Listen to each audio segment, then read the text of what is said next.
Things. I'm your host, Rebecca Turner. Now, don't forget, you can listen to Good Things. We are streaming live over at SuperTalk.fm. We're also streaming from that SuperTalk Mississippi app and your local SuperTalk Mississippi radio station. But take some time to watch us, too. You can do that on your computer or your mobile device. Just head on over to SuperTalk TV. And today we get to learn about a therapeutic equine program that is striving to bring hope to individuals of all abilities and circumstances, and I think that's a good thing. Joining us is Sherry Jenkins. She is the director of Hope Unbridled. So, hey, Sherry. Hey, Rebecca. How are you today? I am doing well, trying to stay warm, but just, grateful that there's no ice yet. So that's that's my gratitude. We're busy trying to get the barns all ready for the horses to come in and stay in a couple of days. Oh, I bet they're excited about that, too. So where are you guys located, Sherry? What's it looking like in terms of life on the farm right now in terms of weather? We are in Tupelo, Mississippi, and they're saying 3 to 5 inches of snow accumulation. I'm hoping it'll come and go quickly, and the snow I'm good with, the ice I don't like. Sherry, me and you are already thinking alike. That has kind of been my prayer as well. Well, we may not see any of that here in central Mississippi, but I'm glad to hear that you're getting your horses all ready for maybe a little snug as a bug in a rug if it's going to. They are going to be. We have heated waterers, so they'll have plenty of water. They've got blankets, and they'll be well taken care of. So let's talk about your organization, Hope Unbridled. It's a wonderful mission. Kind of take us back to how this all got started and what you guys do there. So Hope Unbridled began really in 2015. It was our official start. We always had the dream of being a place where people of all abilities could come and ride a horse and succeed in riding with the way that is appropriate for them. We started with my daughter, who has some learning disabilities, going to shows and saying, oh, look, I can do this. And I wanted that for everybody because everybody can ride a horse. And riding a horse, some people accuse me of saying that I think it cures everything, but truly riding a horse does so many things for us physically. It teaches our students and riders responsibility. It gives them hope in the saddle, and we say that in the saddle, everybody is equal. And I would say, too, Sherry, you probably have, there's probably a large percentage of people who feel like maybe riding a horse was just a pipe dream for them. You can imagine maybe someone who lives in a wheelchair or has other sort of different abilities that getting on the horse may show, a few setbacks or roadblocks to that. So do you guys have ways of getting anybody on a horse? We do. We have a handicap ramp, and we are beholden to volunteers that help us. Riders that have severe physical difficulties generally have a horse leader and 2 sidewalkers that are there supporting them. One of my favorite things that touched my heart and will touch my heart till the day that I go on to glory was a young rider. He came all his life. He's been in a wheelchair, and he got up on that horse, and he looked up and he said, I'm so high. And I just thought, oh, my goodness. All of his life, he's had to look up at people, and now he could look out and see. And for him, that was such an empowering moment of him just saying it, and he just kind of whispered it. It was really beautiful. So the things we take for granted, Sherry, Oh, yeah. It was fantastic. So, and we have lots and lots of success stories and students. I often laugh because I believe that there is a horse gene out there, and that if you've been born with the horse gene, you just can't deny it. And that doesn't mean that, everybody who has it wants to ride it. We have a young lady, I'll change her name, Carol, who was one of our first students who had cerebral palsy, and she came loving horses. And she is an active rider, succeeds. She can mount on her own, but she does need a little help getting the legs over. But she was born with the horse gene. I tell her all the time. I said, you just were meant to ride. So we're glad to be a place where she can come and ride. I would think that anyone listening to Good Things, Sherry, that has horses or grew up around them or even just had the opportunity to get on one and enjoy the freedom that it's felt up there, a little bit of scary too if it's a first timer, that it's something you want everyone to be able to experience. It's something everyone should have the opportunity to experience. But you keep mentioning students, Sherry. So is the Hope Unbridled a program that people sort of go through, or is it more of like a opportunity for anyone to come out and just have like a shorter one-day sort of experience? How are you guys reaching the community? I'm glad you asked me that. So we are a program. We are an adaptive writing program, and we are teaching writing skills at all levels. We divide our program into sessions. We have a winter, spring, summer, fall session. And so when you do sign up, you are committing to coming to a session. There are difference in lengths. Generally, our winter and our summer are shorter sessions, and our spring and our fall are larger sessions. So you come. Most of our students come every week to a writing lesson out here, and we have different goals depending upon your abilities. And y'all chose the path of being a nonprofit, Sherry. Why was that intentional? So we are a PATH, which is Professional Association of Therapeutic Writings, and that was intentional because that is a credentialing agency. I have gone through their training and their certification. That we always still have lots to learn, and I'm always continuously learning, but I have made the process and do have some education in that area, so we wanted to have that credentialing. We're not mom and pop that's just going to throw somebody on a horse. Safety is our number one concern, and meeting that rider's goals is our concern. So we go through that. We've been through that credentialing agency, and our center has been through that credentialing also. That's why we do that. You mentioned, Sherry, that you get accused of saying that horses or riding horses can cure everything. Now, I love that passion, and I'm sure you've seen a lot, but who would be a good, like if they've never tried horse therapy, like what are some of the top things that maybe think people should think of that as an alternative or an addition therapy to add to whatever they're, doing to improve their ailment? So when you are on a horse, the science behind it all, it's not just, good feelings. There is actual science. The horse gaits are very similar to the human gaits. And then the horse actually has a three-dimensional movement, which is back and forth, side to side, and up and down. So being on the horse is very good for physical disabilities. It helps. As a matter of fact, long before I started this, I had a friend who had a stroke. She was an older lady, and when North Mississippi Medical did hippotherapy, and she said, they made me get up on that horse because it helps you with your balance and regain your balance. We have a young man who's 32, and he had a stroke, and he comes out and rides, and it helps him with his balance. So the disabilities we see the most often are autism. We see cerebral palsy, Down syndrome, with traumatic brain injuries, ADD and ADHD. Because being on a horse, I constantly remind them. I said, "Okay, you're on this 1,200-pound animal. You got to learn to center yourself and focus in." So it teaches them a little bit more focusing skills. We have students who have learning disabilities. I had one little girl who learned to count to 100 by tens out here. Cognitive disabilities. We also have some genetic orders.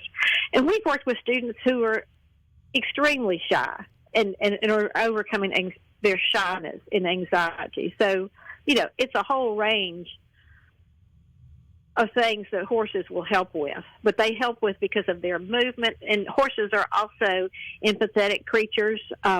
They mirror our emotions. I have one student who doesn't ride. He's come out just to be with the horse and to lead the horse and do things with the horse. And that helps him get control over his body and some of his issues that he's dealing with. Do the students get to choose their horse, or does the horse choose the student? That's a good question. So we match up the horses to the students. Obviously, one of the things we have to take into account is student size and horse size. We also have to take into account, we have one particular horse that's a little bit on the smaller size, and yet she's very sturdy, and she's a horse that we use most often with our riders who have physical disabilities and need support as sidewalkers. Because it's easier on the sidewalkers to use her. So, and then some of our students want to learn to trot, and we have some horses that have a nice little western gait that they can easily trot. So it's a combination, and all of my horses are wonderful, so you fall in love with the horse that you have. Miss Sherry, will you stick with... Sometimes we swap out. Miss Sherry, can you stick with us through the break? I can. All righty, we got Miss Sherry Jenkins. She's the director of Hope Unbridled in Tupelo. Coming up next, SuperTalk.fm. Also streaming from that SuperTalk Mississippi app and your local SuperTalk Mississippi radio station. And you can watch us too on your computer, your mobile device. Just head on over to SuperTalk TV. We're continuing our conversation with Miss Sherry Jenkins. She's the director of Hope Unbridled in Tupelo.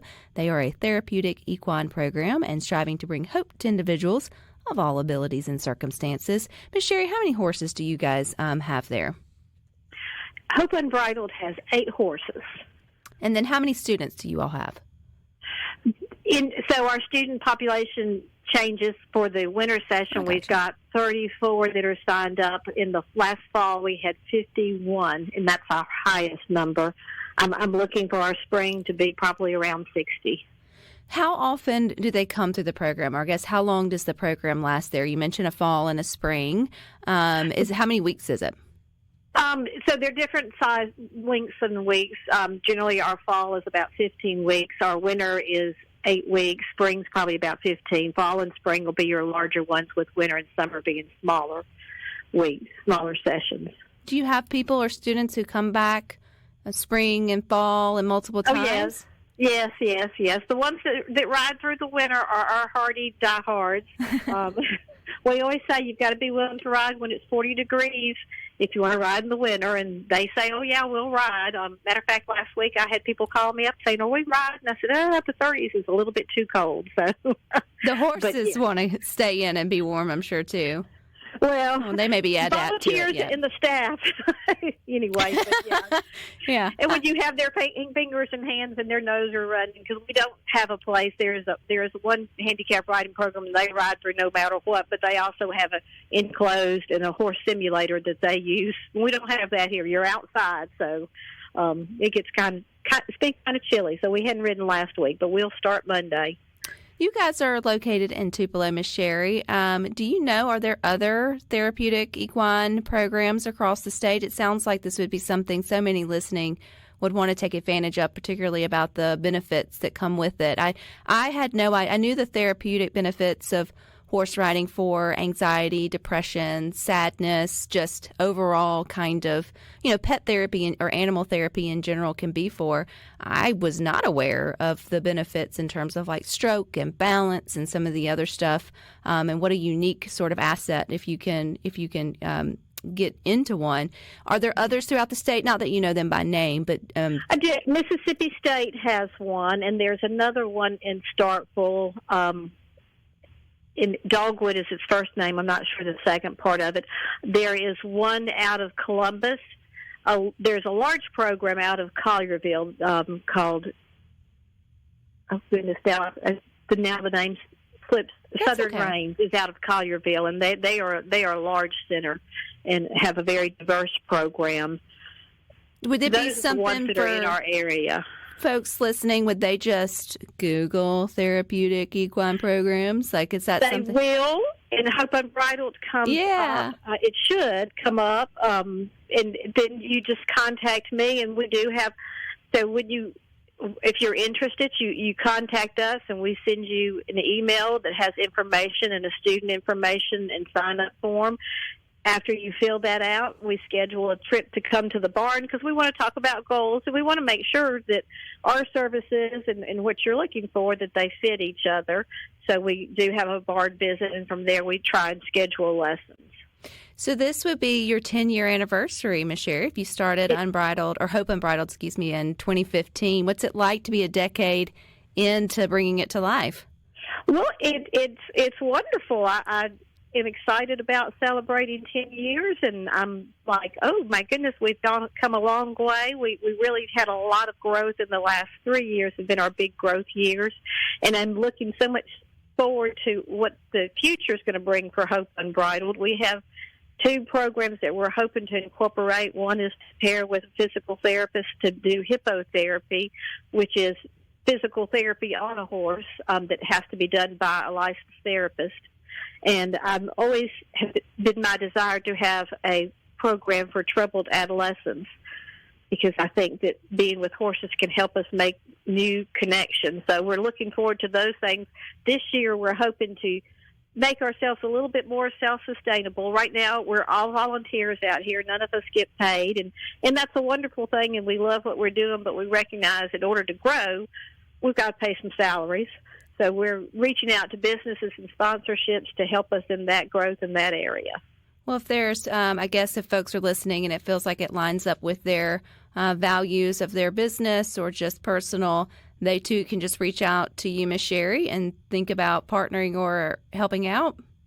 We would love that.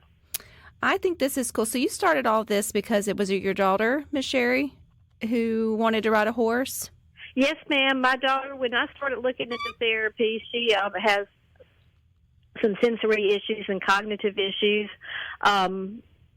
It came up to horseback riding and karate were the two things they talked about, and we went out and met Miss Rochelle Tullis at Carver Lane Stables. She was 8 years old at the time, and my middle son was with us too, and they both fell in love with horses. And matter of fact, it was my middle son. He said, Mama, he said, we don't need to go any further. This is where we need to be.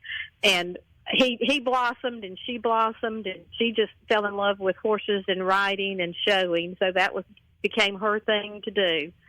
So not karate. Miss Sherry, that's two totally different ends of the spectrum. I guess there are two different ways to get out whatever it is you need to. Well, they both require focus and body control, but we didn't ever look into karate. I think it's a wonderful sport, but they said this is home. So did you know you had the horse gene, as you put it, prior to your daughter needing it for therapy, or did your whole family, the whole Jenkins family, develop the horse gene through this whole journey of all of it?